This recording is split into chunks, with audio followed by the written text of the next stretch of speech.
Hey guys, are you someone who gets easily triggered and gets very anxious around some people?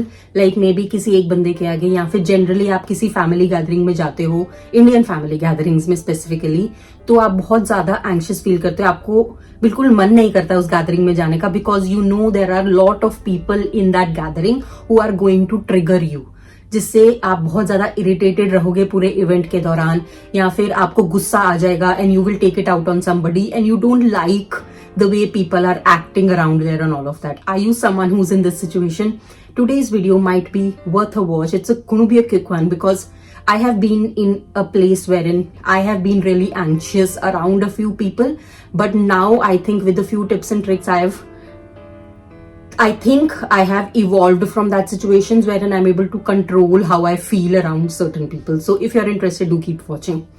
Now, as I said, it's very common, more common than we think, कि हम अपने emotions पे control नहीं कर पाते हैं just because of the way other people are reacting. We get easily triggered by a lot of people on a day to day basis या फिर ओकेजनली. ठीक है, आज मैं फैमिली इवेंट्स की बात कर रही हूँ, but it can be anything wherein you get triggered by one person or you get triggered by a lot of people, क्योंकि the way people are saying things, the way people are judging you, the way people are responding to your comments or asking you a lot of questions, that just irritates you. आपको बहुत गुस्सा आता है and for one reason or not, you have to be in that place. You have to try to act respectful and you just have to be there. उस situation को आप नहीं avoid कर पाते हो. तो इसमें आप दो तरीके से डील करते हो. यहाँ तो नंबर एक, आपको इतना गुस्सा आ जाता है कि आपका आउटबर्स्ट हो जाता है in the family gathering, and then you become that person who is like spoiling everybody's mood and who is spoiling the environment, and then you are getting scolded by your parents and effectively you've become that person who's spoiling everyone's mood in the gathering. Or you are angry but you try to suppress your emotions to the point that आप अपने आप को थोड़ी देर के लिए lock कर लेते हो, बाहर चले जाते हो, अपने रूम में लॉक कर लेते हो, बाथरूम में लॉक कर लेते हो, एंड यू जस्ट लाइक कि I can't deal with this. In both of these cases, you are just really angry. अब पॉइंट है कि अब क्या करें ऐसी सिचुएशंस में, क्या करना चाहिए, क्या कोई इसको ओवरकम कर पाया है. उसके फ्यू ट्रिक्स जो मुझे काम किए हैं, मुझे बेनिफिट किए हैं. नंबर एक, सबसे पहला हमारा इंस्टिंक्ट क्या रहता है ऐसी सिचुएशंस में या ऐसे लोगों से डील करने में? I'm going to run away from these people. I'm not going to interact with these people. सबसे पहला हमारा इंस्टिंक्ट रहता है कि मैं इस सिचुएशन में पढ़ूंगा ही नहीं या पढ़ूंगी ही नहीं, and I want to try to stay away from these people. Number एक टिप, ट्रिक, जो भी बोलना है, जो मुझे काम किया है, that do not run away from these situations and these people. Because क्या होता है, the more we run away from these people and these situations which trigger us, it's causing a spiral of events in our life. अगर आपने वो phrase सुनी है जो कि बोलते हैं कि we attract what's there within us.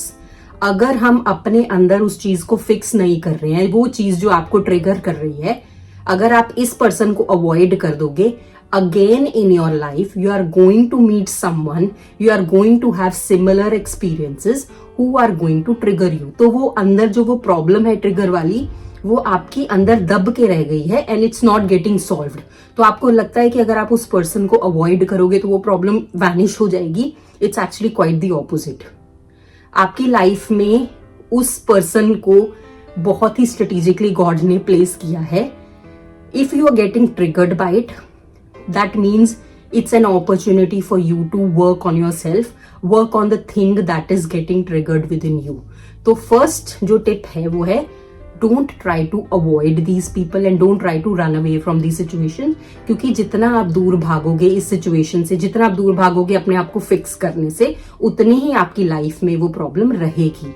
आगे भी आपको गारंटेड है ऐसे लोग मिलेंगे जिनसे आप ट्रिगर्ड होगे, जिनसे आपको सिमिलर एक्सपीरियंसेस होंगे. तो अब नए लोगों से सेम एक्सपीरियंस लेना है, उससे अच्छा जो एग्जिस्टिंग लोग हैं जिन्होंने इनिशिएट किए हैं ये सब ट्रॉमास और ये सब ट्रिगर पॉइंट्स आपके अंदर, उन्हीं के साथ बैठ के फिक्स कर लो. सबसे पहला है, don't run away from these situations and don't run away from these people. These people are here to teach you something in your life that you need to work upon within oneself. ये tip मेरे को बहुत ज्यादा काम की है। मेरा भी पहला इंस्टिंक्ट यही रहता था कि यार बाढ़ में जाए, मुझे क्या करना है, मुझे नहीं किसी से बात करनी है।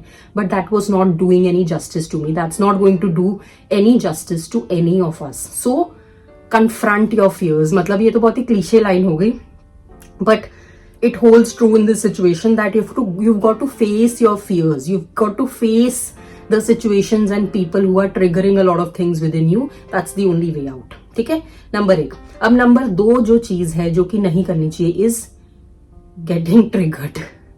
मतलब आप सोचोगे क्या यार ये कैसे होगा, but avoid getting angry in these situations. काफी सारे मैंने ऐसे लोग देखे हैं जो ऐसी सिचुएशंस में जिन मतलब फैमिली गैदरिंग में हो आप एंड आपको पसंद नहीं आ रहे हैं कुछ लोग, there are lot of people जो ओवर स्मार्ट बनते हैं and they try to show their anger in front of everybody, और वो प्रूव करना चाहते हैं that my voice is the loudest in the room, और मैं यहाँ पे किसी को भी चुप करा सकता हूँ या करवा सकती हूँ।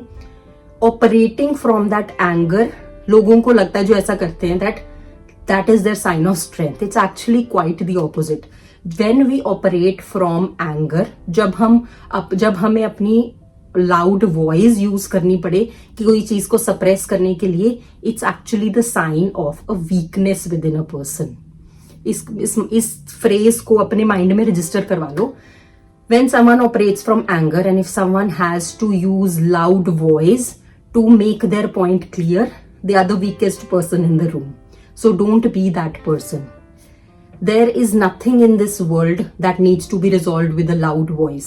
जितनी ज्यादा आपकी लाउड वॉइस होती है उतना ही मेसी आपका ब्रेन होता है। मेसी ब्रेन से कोई सोल्यूशन नहीं निकलता। So if you think you are cool and if you think you are brave enough कि आप किसी को भी चुप करवा सकते हो, you are the foolish person that I know. So stop doing that, stop using loud voice and loud tone and stop using your anger as a medium to fix this issue. इससे कुछ नहीं होने वाला। आपको थोड़ी देर के लिए satisfaction मिल जाएगी कि अभी सभी लोग मेरे से डरेंगे and maybe other person also, I don't know how they will react, but it's not doing any justice to you. We are talking about you. I don't know what other people think, but you the person who is getting triggered by these situations, using anger as a medium and using loud voice as a medium to make your point is not the correct way. So I hope it makes sense. So ये 2 चीजें तो नहीं करनी। क्या करना चाहिए फिर ऐसी सिचुएशंस में? नंबर 1 जो करना चाहिए is confront the people up front. अब हम मतलब मैं अपनी बात कर रही हूँ and people who are similar to my age, 30s में हो 40s में हो, we are at a stage where इन हमने इनफ अपनी लाइफ में एक्सपीरियंसेस और लोग देख लिए हैं that it's easier and we are knowledgeable enough to confront other people कि भाई देखो मुझे ये बात कूल नहीं लग रही है, आप इतने टाइम से ये बात कर रहे हो, whatever, I don't like this thing about this situation, can you stop it? And when we are confronting other person, make sure you doing it from a calm voice. Confrontation का मतलब हमेशा calm voice में करो। गुस्से में किया तो वो पहला पॉइंट आ गया, उसमें आपका पॉइंट भी नहीं जाएगा एंड आपकी वीकनेस भी दिख जाएगी। काम वॉइस से उस बंदे को बिठा के कन्फ्रंट करो कि देखो भाई मेरा व्यू पॉइंट ये है, I don't like what you're saying, I don't agree what you're saying. अब इससे कुछ चीजें हो सकती हैं। The person maybe the next time they might not talk to you, which is like a good thing only, right? Or they might work on that thing if they want to be in a relationship with you. So confronting with a calm voice does the trick. ये जो है 70 to 80% of the time trick काम कर जाती, जहां पे कि आपने अपनी हेल्दी बाउंड्रीज लोगों के साथ रख ली। It's as simple as that, कुछ ज्यादा कॉम्प्लिकेट नहीं करना है। अब आप 35 प्लस हो, 40 के हो, अब जाके आप अपना पॉइंट नहीं रखोगे, अब जाके आप अपनी बाउंड्रीज नहीं सेट करोगे तो कब करोगे? Now you got all of that experience, तो अभी जो आगे की लाइफ जीनी है थोड़ा पीसफुल माइंड से जी लो यार। So I think confronting the other person with a calm voice is going to do the trick. 70 to 80% आपकी प्रॉब्लम सॉल्व हो जाती है। अगली बार जब आप ऐसे एक्सपीरियंस करोगे you will notice a shift in that person, क्योंकि अभी उन्हें पता चल गया है that you don't like a certain thing, so either they will not interact with you or they will interact with you but with a changed tone, changed mindset or whatever. ठीक है, तो अब मैंने बोला 80% प्रॉब्लम सॉल्व हो जाती है, 20% cases में प्रॉब्लम सॉल्व नहीं होती है, उसको भी वो भी एक रियलिटी है। कई लोग इतने ढीठ होते हैं कि वो बदलते ही नहीं है, वो भी रियलिटी है। I am sure you all know, right? उस केस में मैं अपने पहले पॉइंट को निगेट करने वाली हूं अभी 20% केसेस में वेर इन यू फील कि यार कुछ नहीं होने वाला, तो कन्फ्रंट करने के बावजूद you are feeling that the person is not changing, फिर से वही एक्सपीरियंस हो गए, then start to distance yourself from these people. Start to distance yourself from the people when you have fixed that thing within you, when you are at a point wherein you're not getting triggered, you're not leaving the conversation with them because you are angry, you're leaving the conversation with them because it's a gone case. You know that nothing is going to fix and you can no longer allow it to play tricks with your mind. So पहला वाला point मैंने अभी negate कर दिया. So I hope this makes sense. कई बार हमारी life की specially when it comes to our mind games, और जब हम एंग्शियस फील करते हैं to the point wherein we feel so depressed, इतना ओवर थिंक कर लेते हैं कि डिप्रेशन में चले जाते हैं कई लोग.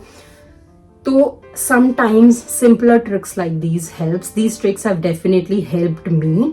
So do let me know via comments कि आप लोगों का कैसा एक्सपीरियंस रहता है जब आपको इन लोगों से बात करनी पड़ती है जो आपको ट्रिगर करते हैं, और जो मैंने टिप्स एंड ट्रिक्स बताई अगर आप इंप्लीमेंट करते हो, what do you think is the road block you will face if you implement this, कि आप ये कर सकते हो, या फिर ये वाले बिल्कुल ही बुकिश टिप्स है. बुकिश तो नहीं है क्योंकि ये सब मैं अपने एक्सपीरियंस से बोल रही हूँ, but do let me know via comments below कि आपका कैसा एक्सपीरियंस रहता है when it comes to people and places and experiences triggering you, because I think it's a very, very common thing nowadays.